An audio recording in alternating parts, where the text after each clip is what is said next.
Welcome back to my channel, guys. It's time for another anime review.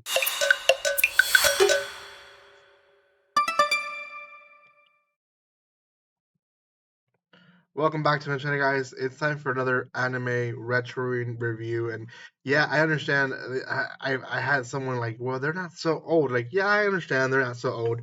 But there's a lot of people that are fairly new to anime, and even then, people that only have 5 years, 6 years into anime, and animes in the early 2000s seem old to them because they weren't out when they were watching anime. So this is one of them. It is based on what I believe is a game. It's called Tokyo Majin, and there is two seasons to it actually. Um, the first one it has 14 episodes, and I believe the next one has 12.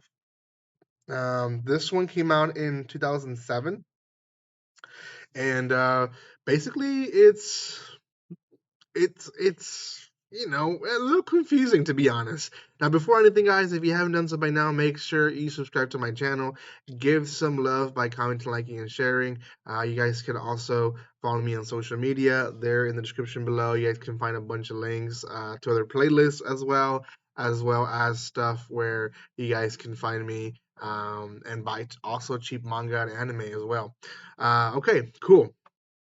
So Tokyo Manjan, it was a little hard to keep up, but essentially the story is there's a group of people. They find that they have these abilities in the first few chapters, and um, basically there is mysterious deaths happening around the entire city, and people who disappear at night and suddenly reappear during the day as basically a corpse.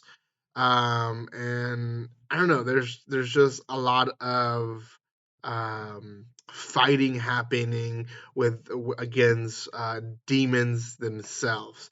But not only that, there is other people within the uh, the different people who have these powers that are fighting against them. So I want to say the first half, maybe, of the series is them getting their powers, them learning about the powers, and then them fighting different demons. And you have kind of different little arcs and maybe two, 3 episode arcs. And we kind of get close to the main characters. There's a group of about 5 kids in this group, and there's one in particular who is very mysterious. He's the main character. We don't know much about him, but we do know that he is stronger than the rest. And there happens to be in the second half a clan member who has a grudge against him, and essentially it's because his ancestors, or he believes him himself, who has the power of immortality, were the ones that killed his ancestors of the clan, and essentially he's seeking revenge. And he plays with dark magic, and it's basically a mess. It turns out to where he is possessed to a demon, and there's an epic fight at the end. Now, there's several adults, side characters who can do the powers too, and I kind of always questioned throughout the entire series of why don't they fight more with the kids and instead of just letting the kids do all the fighting. But nonetheless, they're there, and they're basically doing nothing. They get all the glory at the end. They're like, yeah, good job at the end of the day. It's like it's ridiculous. But yeah, the series itself, it's hard to follow because it really focuses on so many characters, and I kind of feel like the prior knowledge to the anime helps understand and follow the story through.